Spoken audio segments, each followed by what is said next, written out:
A Rhode Island man will spend the rest of his life in prison for killing a 66-year-old Warwick man back in 2013. Michael Soares was convicted for the murder of John Jack Fay in January. His lawyer had argued a judge should find Soares not guilty by reason of insanity. 12 News reporter Alexandra Leslie was the only reporter in court today, and she joins us now live with more details and reaction from both families after today's sentencing. Alex?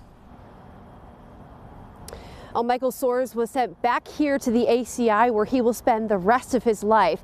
After hearing from family of the man he killed in court today, Soares himself made a statement trying to explain why he did it. Michael Soares says in 2013, his mental state led him to think he was under attack by John Jack Fay when he encountered the 66-year-old taking one of his regular jogs through Warwick City Park. I recognize that essentially no one wants to lose a loved one in such a horrific way. The possibility of Mr. Fay having both family and friends did not cross my mind at the time, given the situation I was convinced I was in.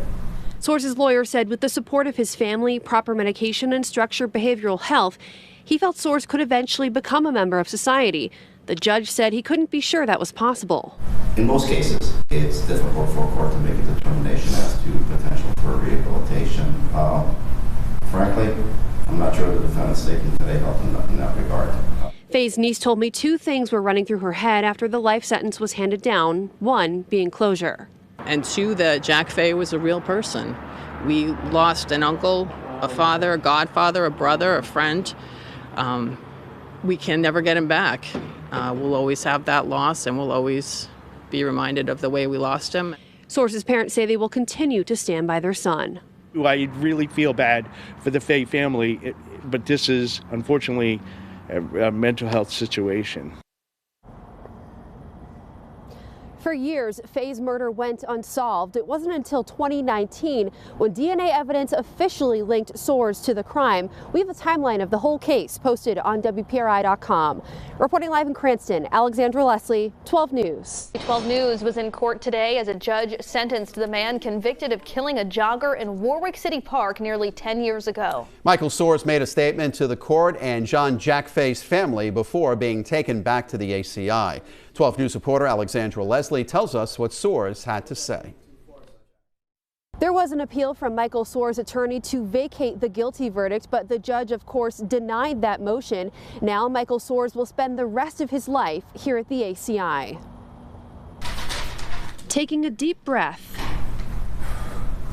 Michael Soares explained why he killed John Jack Fay in Warwick City Park in 2013. Although some may believe I am a monster for the action I took, I disagree with such conclusion. Such action was done out of desperation. The 37-year-old explained his mental condition at the time made him believe he was under attack, which is why he attacked Fay. Given the overwhelming, evil, supernatural aspects of the situation, along with the pressure of imminent death, which I was convinced was upon me, I could not conceive of a more reasonable way to handle the situation at the time, thus the desperation. I am sorry you lost him in such a horrific way. Fay's niece read impact statements on behalf of the family in court. He is fully capable of doing something like this again to another innocent victim.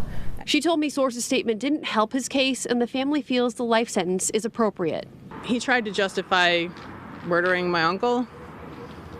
There's no justification for that. Soares' parents say they will continue to stand by their son. He always has our support. He didn't ask to be ill. He didn't choose this. Fay's niece told me that the family will continue to work through their grief, but that the judge's ruling today is one step toward closure. Reporting in Cranston, Alexandra Leslie, 12 News.